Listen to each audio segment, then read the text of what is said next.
আওয়ামী লীগকে বাদ দিয়ে নির্বাচন করলে তা গ্রহণযোগ্য হবে না বলে মন্তব্য করেছেন জাতীয় পার্টির চেয়ারম্যান গোলাম মোহাম্মদ কাদের। দলটির কেন্দ্রীয় কার্যালয়ে জাতীয় পার্টি ঢাকা জেলা শাখার এক মতবিনিময় সভায় প্রধান অতিথির বক্তব্যে তিনি একথা বলেন। আজকের এই ঘটনা প্রকাশ পাওয়ার পরে আসিফ মাহমুদ সজীব ভুইয়া সে কি গ্রেপ্তার হবে? তাকে কি উপদেষ্টা পদ থেকে বের করে দেওয়া হবে? আপনাদের কাছে জানতে চাচ্ছি। ডক্টর ইউনূস স্যার এই বিষয়ে কাজ করতে চাই যে তার উপদেষ্টা প্যানেল থেকে এরকম দুর্নীতিগ্রস্ত একজন তরুণ উপদেষ্টাকে তিনি বের করে দেবেন এবং তাকে শাস্তির আওতায় নিয়ে আসবেন। তাহলে তার উচিত ওই লাইনে যতগুলো সিসিটিভি ফুটেজ আছে সবগুলো একটা একটা করে নিয়ে যাচাই বাছাই করা।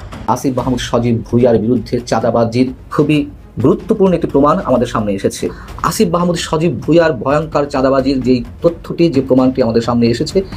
প্রফেসর ইউনূসের সব আশা ভরসা শেষ। ইউনূস এখন হতাশ। প্রধান উপদেষ্টা হলেও ইউনূসের গুরুত্বপূর্ণ কোনো কার্যকর ক্ষমতা নেই। আওয়ামী লীগের পর এবারের অঙ্গ সংগঠনগুলোকে মাঠে নামানোর প্রস্তুতি নিচ্ছে দলটি। দিল্লিতে আওয়ামী লীগ সভানেত্রী শেখ হাসিনার সাথে আওয়ামী লীগ ও এর অঙ্গ সংগঠনগুলোর 8 নেতার বৈঠকে এমন সিদ্ধান্ত হয়েছে। 12 আগস্ট দুপুরে দিল্লিতে ছাত্রলীগ, যুবলীগ ও স্বেচ্ছাসেবক লীগের নেতাদের সাথে বাংলাদেশের সাবেক প্রধানমন্ত্রীর এই বৈঠক অনুষ্ঠিত হয়েছে। আসসালামু আলাইকুম রহমতুল্লাহ। সবাই কেমন আছেন? আশা করি সবাই অনেক অনেক ভালো এবং সুস্থ আছেন। সবাইকে স্বাগতম জানাচ্ছি আমাদের ওয়ার্ডের প্রথম ভিডিওতে। প্রতিদিনের মতো আমি আপনাদের সিরিয়াত ফারুকি আবারও চলে আসলাম নতুন একটা ভিডিও নিয়ে। দর্শক, আপনারা ইতিমধ্যে দেখেছেন যে ভিডিওর শুরুতে দেশের যে চলমান পরিস্থিতি চলতেছে তার ধারাবাহিকতা আজকের ভিডিওটা আপনার মধ্যে তুলে ধরার চেষ্টা করেছি। আমরা সামাজিক যোগাযোগ মাধ্যমে দেশের যে রাজনৈতিক চলমান পরিস্থিতি সম্পর্কে চলতেছে সেটা সম্পর্কে বেশ কিছু তথ্য জানতে পাই। সে তথ্যগুলো আপনাদেরকে ভিডিও আকারে আপনার মধ্যে তুলে ধরার চেষ্টা করি। এখানে আমাদের কোনো ব্যক্তিগত মতামত নাই। দর্শক, আমরা ইতিমধ্যে আপনারা সবাই ভিডিওর শুরুতে বেশ কিছু অংশ বিশেষ দেখেছেন, যে অংশ বিশেষগুলো দেখে বুঝতে পেরেছেন যে আজকের ভিডিওটা কতটা গুরুত্বপূর্ণ হতে চলেছে। তো দর্শকের বিষয়টা বেশি না বলে আমরা সরাসরি মূল আলোচনায় চলে যাচ্ছি। তার আগে আপনাকে বিনীতভাবে অনুরোধ থাকবে যারা আমাদের চ্যানেলটিতে এখন নতুন চ্যানেল সাবস্ক্রাইব করে সাথে থাকবেন। যারা ইতিমধ্যে সাবস্ক্রাইব করেছেন তাদেরকে অসংখ্য ধন্যবাদ। যারা সাবস্ক্রাইব করেন তাদের উদ্দেশ্যে একটি কথা বলবো, দেখতে থাকুন, দেখতে দেখতে ভালো লাগবে, ভালোবাসা হয়ে যাবে ইনশাআল্লাহ। দর্শক, আর বেশি কথা না, আমরা এখানে ধারাবাহিকভাবে একটু বিস্তারিত দেখে আসি। আসিফ মাহমুদ সজীব ভুইয়া সে কি গ্রেপ্তার হবে? তাকে কি উপদেষ্টা পদ থেকে বের করে দেওয়া হবে? আপনাদের কাছে জানতে চাচ্ছি। নাকি আসিফ মাহমুদের বিরুদ্ধে অভিযোগ করা আর আকাশের ঠিকানায় চিঠি লেখা একই জিনিস? জানে আলম অপু গত কয়েকদিন আগে বৈষম্য বিরোধী ছাত্র আন্দোলনের 2 চাঁদাবাজ যে গ্রেপ্তার হলো তার মধ্যে একজন, সে গ্রেপ্তার হওয়ার আগে ভিডিও বার্তা দিয়েছিল। সে আশঙ্কা করছিল তাকে গ্রেপ্তার করা হবে এবং যা ইচ্ছা তাই তাকে দিয়ে বলানো হবে। এই জন্য সে আগেই স্টেটমেন্ট রেকর্ড করে তার বন্ধুর কাছে রেখে দিয়েছিল এবং সেই বন্ধু যেন গ্রেপ্তার হলে অ্যাক্টিভিস্টদের কাছে দিয়ে দেয় এটা সে বলে রেখে গিয়েছিল। সেই ভিডিওই প্রকাশ পেয়েছে। ভিডিওটি কয়েকটা টুইস্ট দিয়েছে যে এই ঘটনার সাথে আসিফ মাহমুদ সরাসরি সম্পৃক্ত। আসিফ মাহমুদ ওখানে গিয়েছিল এবং আসিফ মাহমুদের বাইক সেখানে ছিল, বাইকে করে আসিফ মাহমুদ গিয়েছিল। সে নির্দিষ্ট সময় বলেছে কতটা থেকে কতটা পর্যন্ত আসিফ মাহমুদ ওখানে ছিল। আমার প্রশ্ন হলো, যদি সত্যিকার অর্থেই ডক্টর ইউনূস স্যার এই বিষয়ে কাজ করতে চাই যে তার উপদেষ্টা প্যানেল থেকে এরকম দুর্নীতিগ্রস্ত একজন তরুণ উপদেষ্টাকে তিনি বের করে দেবেন এবং তাকে শাস্তির আওতায় নিয়ে আসবেন, তাহলে তার উচিত ওই লাইনে যতগুলো সিসিটিভি ফুটেজ আছে সবগুলো একটা একটা করে নিয়ে যাচাই বাছাই করা। করুক না। আজকে ডক্টর ইউনূস স্যারকে আমরা একটা কথা বলতে চাই। আমরা কি এই চাঁদাবাজির জন্য গণ অভ্যুত্থান করিয়েছিলাম?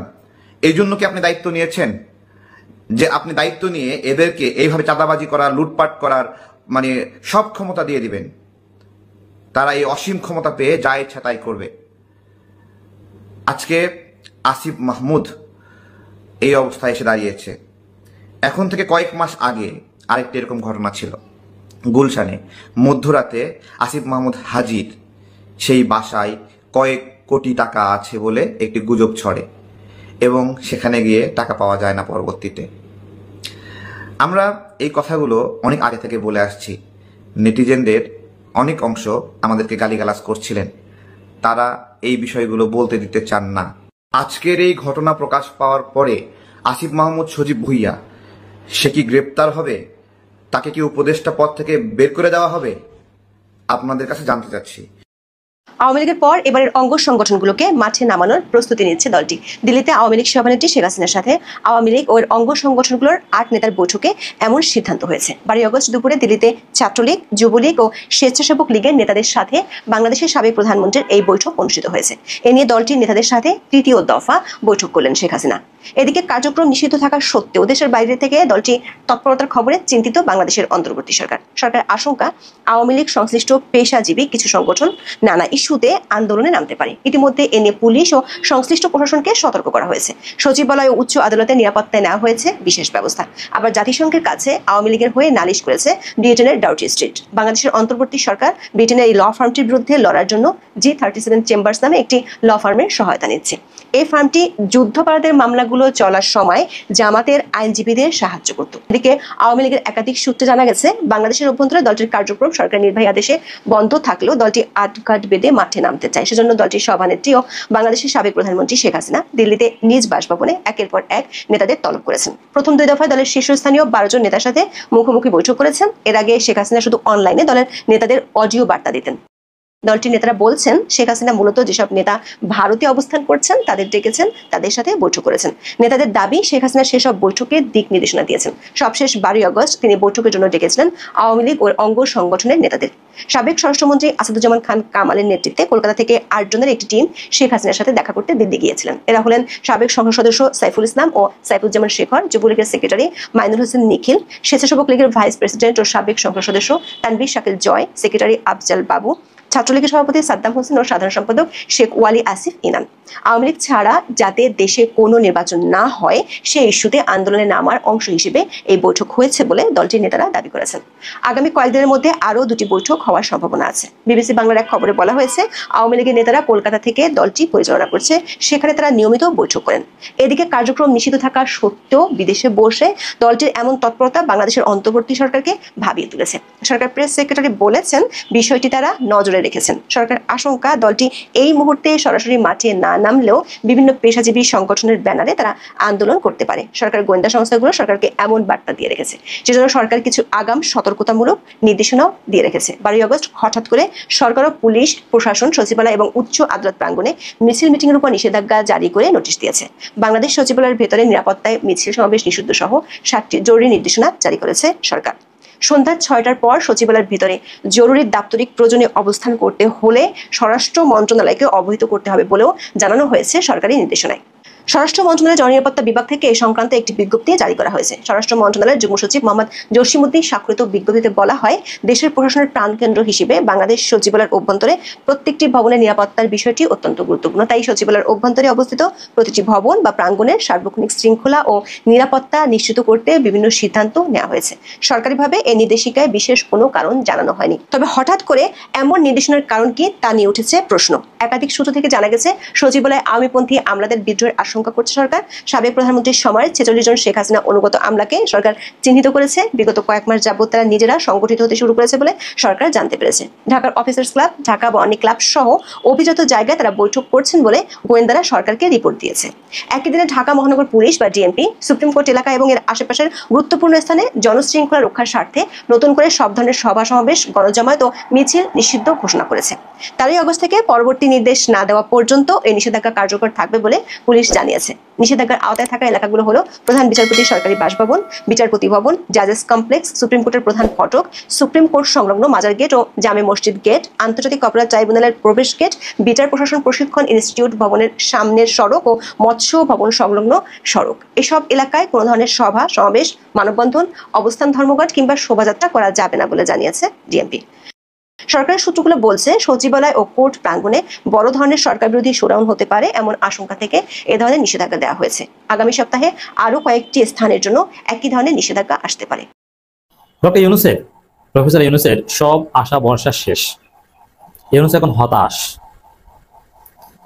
প্রধান উপদেষ্টা হলেও ইউনূসের গুরুত্বপূর্ণ কোনো কার্যকর ক্ষমতা নেই। আমি যেটা বলেছি, ইউনূস এখন পুতুল, ইউনূস এখন 111 মিনস যেমন প্রধান উপদেষ্টা বা সরকার ছিল ফখরুদ্দিন আহমেদ, কিন্তু আসলে দেশ চালাতো মইনুল আহমেদ। ইউনূস হচ্ছে এখন এরকম, দেশ চালায় অন্য কেউ, ইউনূস এখন পুতুল।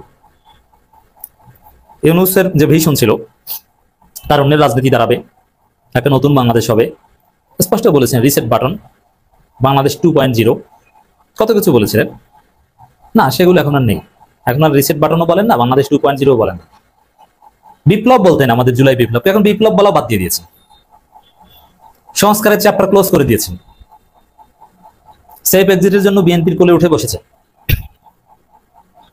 ইউনূস একদম ডিটারমাইন্ড যে নির্বাচন তিনি ফেব্রুয়ারিতে করবেন।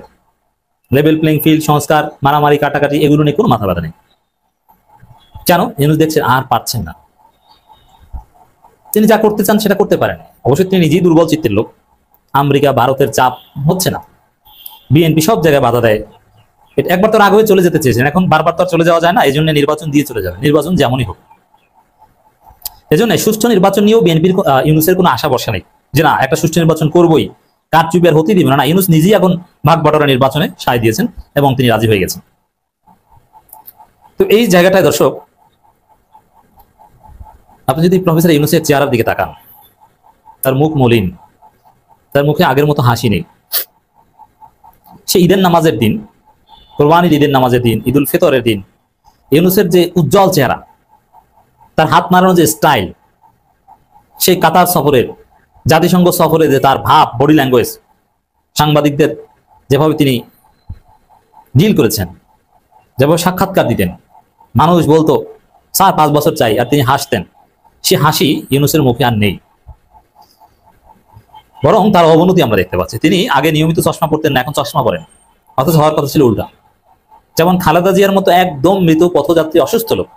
আমি একটা কথা বলি, এটা কয়েক বছর আগে এক সাংবাদিক গভীর রাতে আমাকে বলেছে যে ভাই খালেদা জিয়া মারা গেছে জানেন। আমি বলছি না ভাই, এরকম কোনো তথ্য আমার কাছে নেই। পরে দিনে ক্লিয়ার হলাম যে এটা গুজব।